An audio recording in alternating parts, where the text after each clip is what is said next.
Hi friends, శిఖండిది Mahabharata ఇతిహాసంలో ఒక విచిత్రమైన పాత్ర. కానీ ఈ పాత్రకి అత్యంత బరువైన బాధ్యతలను ఇచ్చాడు వ్యాస మహర్షి. శిఖండి పాత్ర వలన మహాభారతం కథంతా ఒక మలుపు తిరుగుతుంది. ఎందుకంటే అతిరథ మహారథులను, ఎంతో పరాక్రమవంతులను ఇట్టే జయించినటువంటి వీరుడు భీష్మ పితామహుడు. అటువంటి యోధుడిని కురుక్షేత్ర యుద్ధంలో జయించగలిగే వీరులెవరూ లేరు. అటువంటి పరాక్రమవంతుడైన భీష్ముడు శిఖండి చేతిలో మరణించాడు. శిఖండి యొక్క కథ చాలా విచిత్రమైనది. మొదట ద్రుపద మహారాజుకి కూతురుగా జన్మించి ఆ తర్వాత కొడుకుగా మహారథుడైనటువంటి పురుషుడిగా మారింది. శిఖండి తన పూర్వజన్మలో భీష్ముడిపై కక్షతో ఆత్మత్యాగం చేసుకున్నటువంటి కాశీరాజు కుమార్తె అంబ తను మరుజన్మలో శిఖండిగా జన్మించి భీష్ముని మరణానికి కారణమైంది. కానీ శిఖండి స్త్రీగా జన్మించి పురుషుడిగా మారడం అనే విషయం కొంతమందికే తెలుసు. కురుక్షేత్ర యుద్ధానికి ముందు దుర్యోధనుడు తన సైన్యానికి భీష్ముడిని సర్వసైన్యాధ్యక్షుడిగా చేసినప్పుడు భీష్ముడు తన యొక్క శక్తి సామర్థ్యాలను గురించి దుర్యోధనుడు మొదలైన వారికి ధృతరాష్ట్రుడికి చెబుతూ ఈ విధంగా అన్నాడు: స్త్రీని గాని మొదటగా స్త్రీగా ఉండి తర్వాత పురుషుడిగా మారిన వ్యక్తిని నేను చంపను. ద్రుపద మహారాజు కుమార్తె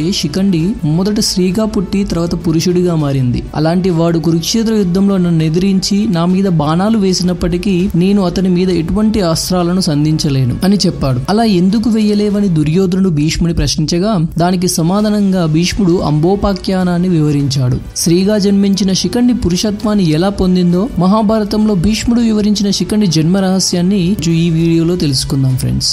టాపిక్ లోకి వెళ్లే ముందు ప్లీజ్ ఇప్పటి వరకు మా ఛానల్ ని సబ్స్క్రైబ్ చేసుకుని వారు సబ్స్క్రైబ్ చేసుకుని మా ఛానల్లో ఫ్యూచర్ లో వచ్చే వీడియోస్ కోసం నోటిఫికేషన్ బెల్ ని ఆన్ లో ఉంచుకోండి ఫ్రెండ్స్.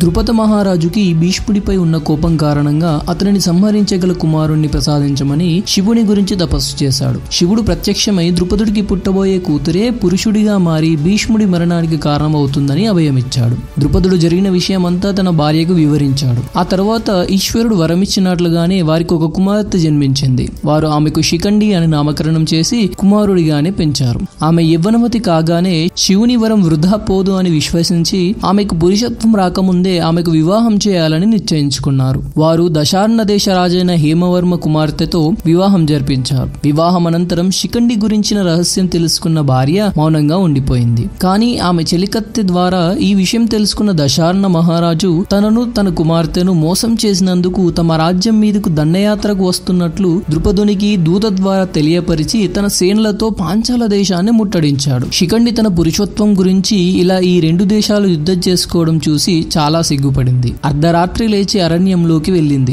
ఆ అరణ్యంలో స్థూలకర్ణుడు అనే యక్షుడు నివసిస్తూ ఉంటాడు. అతనికి భయపడి మనుషులెవ్వరూ కూడా ఆ అరణ్యంలోకి ప్రవేశించేవారే కాదు. ఆ విషయం తెలిసి కూడా శిఖండి అడవిలోకి ప్రవేశించింది. ఆ విషయం గ్రహించిన యక్షుడు శిఖండిని చూసి, కుమారి, నీవెవరు? ప్రాణముల మీద నీకు ఆశ వదిలి ఇక్కడికి ఎందుకు వచ్చావు అని అడిగాడు. శిఖండి జరిగినదంతా అతనికి వివరించి తనకు పురుషత్వం కావాలి అని, కానీ అది శివుని వలనే సాధ్యం కాగలదని చెప్పి చింతించింది. అది విన్న యక్షుడు ఒక ఉపాయం చెప్పాడు. నేను నీకు ఒక్క 10 రోజుల కాలం నా పురుషత్వాన్ని ఇచ్చి నీ స్త్రీ రూపం నేను ధరిస్తాను. ఆ సమయంలో నీవు హేమవర్మ వద్దకు వెళ్లి నీ పురుషత్వం నిరూపించుకో. పరిస్థితులు చక్కబడగానే ఇక్కడకు తిరిగి వస్తే మరలా మనం ఎవరి రూపం వారు పొందవచ్చని అన్నాడు. శిఖండి అందుకు అంగీకరించి యక్షుని నుండి పురుషత్వం స్వీకరించి తల్లిదండ్రుల వద్దకు వెళ్ళాడు.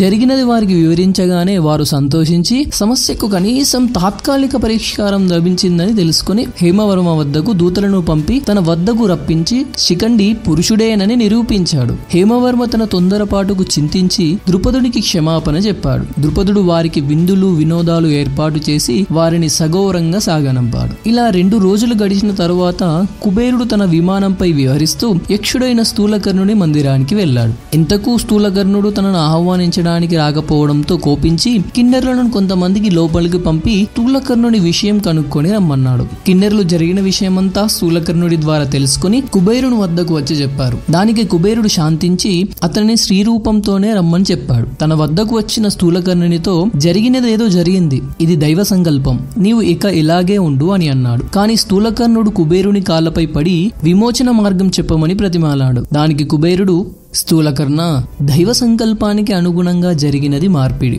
శిఖండిని జీవితాంతం పురుషుడిగానే ఉండనివ్వు.